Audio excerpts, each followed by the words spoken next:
Sergey Lapin is a member of Oleksandr Usyk's training team. I guess he's an assistant trainer or something. Correct me if I'm wrong. But he recently did an interview where he said the following quote: "We came to London to watch Fury and Derek Chisora. We watched Fury up close at ringside with great interest. Our team highlighted many interesting moments from this fight. There are many subtleties that you won't see on TV. For example, the work of the team, the connection between a boxer and his coach, whether the boxer follows the instructions of the trainer or not. There are weaknesses. After seeing Fury in the flesh, our team is even more confident that Usyk will prevail and become undisputed and bring that WBC green belt back home to Ukraine. The threat that Fury poses is no greater and no tougher than Anthony Joshua. We know how that ended for Anthony. We are very confident of beating Fury," unquote. Okay, interesting stuff. Now, when it comes to the things that training teams come out with, promoters, managers, and so on, a lot of it is just going to be hype talk. A lot of it is going to be psychological warfare. A lot of it is going to be promoting the fight, right? Everybody wants to sound confident. But in some instances, you do actually get a genuine insight into the mood of the team. I suspect that this is actually one of those cases that they genuinely believe that he'll defeat Tyson Fury in a similar manner to how he defeated Anthony Joshua. And what he said about being ringside, you see certain things, you see subtleties that don't come across on the television. That's absolutely true. Any of you who have been to a professional boxing show and sat, within a short range of the ring, you definitely see things that you don't pick up on the television. For one, you're seeing the entirety of the fighters' bodies, right, from head to toe. So you can see what their knees are doing. You can watch their feet more closely. You can hear their breathing. You also pick up on things like the subtleties of their body language, the look on their faces, the way their corners are reacting, and so on. So you definitely get a better sense of where a fighter's at psychologically, physically, in terms of stamina and so on, the kind of damage he's taking in a fight, how often he's getting shaken, because you'll sometimes see his legs when you're there ringside watching a fight, and you'll see them shaking a bit or quivering or his knees dip, and you often don't see that on the television. You also get a better sense of how fast the fighter is, how well coordinated he is when you see him in person. Much better sense than you get when you watch on TV. So again, Usyk's people have watched Fury up close, and they feel even more confident than before that Oleksandr Usyk can beat him. Now, he hasn't fought anybody like Tyson Fury, Oleksandr Usyk. He hasn't fought a 6', let's say 6'8", for argument's sake, heavyweight, who's as fluid as Tyson Fury, who can move like Fury, who's got the feints and the reach and all that kind of stuff. He hasn't fought anybody like that. But nor has Tyson Fury fought anybody like Oleksandr Usyk. He hasn't fought a southpaw with that kind of head movement, foot movement, confidence, and pedigree ever in his whole career, amateur or pro. So while both guys haven't fought anyone like the other, in my view, Usyk has come closer.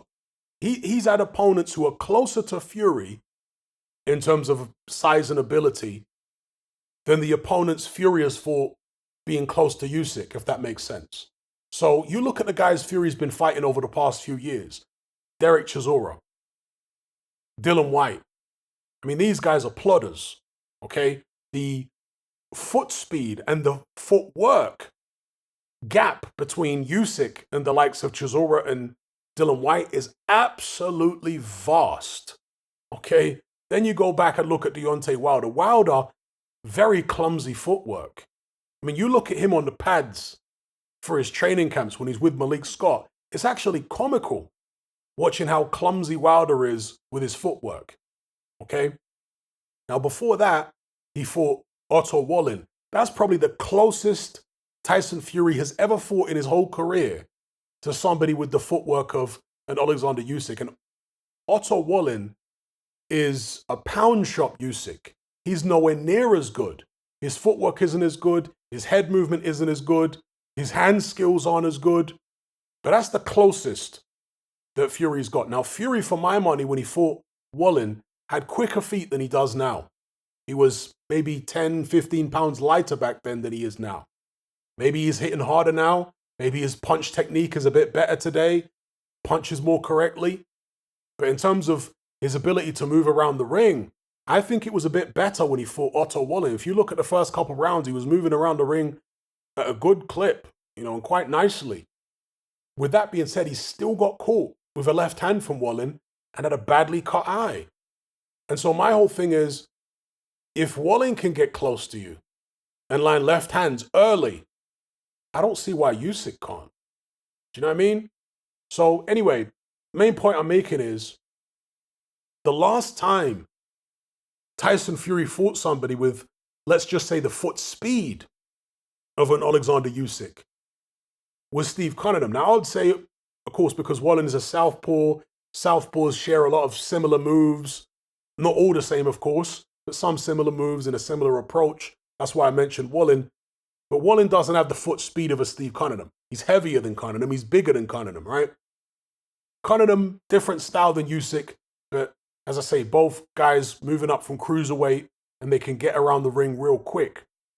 So the guys who Tyson Fury's been fighting, and of course there was the Cephas Furies and Pianetta, Deontay Wilder, Tom Schwartz. These guys aren't ideal preparation for Oleksandr Usyk, to say the least. Okay, you're mainly fighting plodders and people with God, I'm mixing it up here. You're mainly fighting plodders and people with poor footwork, like Deontay Wilder. That's who Fury's been fighting over the past few years for the most part. Whereas with Oleksandr Usyk, he fought Anthony Joshua. Now, say what you like about AJ, we've all seen his limitations. AJ's an athletic fighter. AJ's not a plodder. AJ's got quicker feet than Derek Chisora, at least the version that Fury just fought. AJ's definitely got quicker feet than that. He's certainly got quicker feet than Dylan White. He's got much better balance, much better footwork than Deontay Wilder. With Otto Wallin, I mean, maybe they're in a similar kind of universe in terms of footwork and foot speed. AJ and Wallin, I'm not sure. That's debatable. And again, Oleksandr Usyk just fought Anthony Joshua twice, scored him twice. And that's a guy who, in my view, has got similar foot speed to Tyson Fury. I'm not talking about the Fury of a few years ago. I'm not even talking about the Fury that fought Wallin. Certainly not talking about the Fury that fought Vladimir Klitschko. I'm talking about this current version of Fury, 270 pounds, whatever he is. I think AJ's feet are, if not as fast, pretty close to being as fast as Fury's feet right now.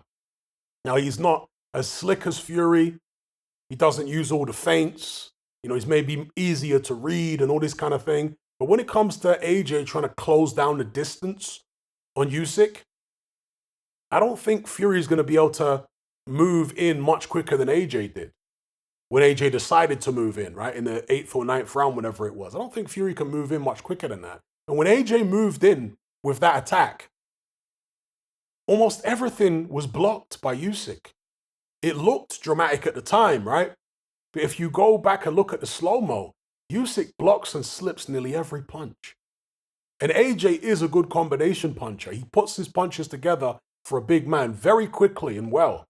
And he's a correct puncher as well. AJ's generally not a cuffing puncher. He generally lands clean on opponents. And Usyk was able to evade all those shots. So, yeah, that's what I'll say about the preparation in terms of the opponents they've both been fighting over the past few years. Neither guy has faced a man like the other. But, and I talk about Usyk fighting AJ. Prior to that, of course, he had the fight with Chisora and Witherspoon, and then he was fighting at cruiserweight against people who definitely have quicker feet than Tyson Fury, who definitely have quicker hands, who are very skilled. Briedis, a prime Briedis, this was a skilled fighter. Yeah? He fought people that could move around the ring, that had head movement, even Tony Bellew. You compare Bellew's hand speed to most heavyweights, his footwork, etc. It's definitely better than a Deontay Wilder. Do you know what I mean? So, yeah, it's just interesting because I don't want to be one of them kind of people that brings these things up after the fact. Because a lot of people, a fight will happen, somebody will win, and then they'll say, well, if you look, I mean, I'm sure I've done this in the past, but in this instance, I want to make sure I lay all this out beforehand. Because in retrospect, there are so many people now strongly favoring Fury, and maybe they'll be right. But if they're wrong and Fury loses, they're going to go back and look at things like what I'm talking about now. The fact that he's been fighting slow-footed guys and plodders, or people with poor footwork, should I say, and plodders for several years now. How well will he adjust to not only a mover, but an elite mover?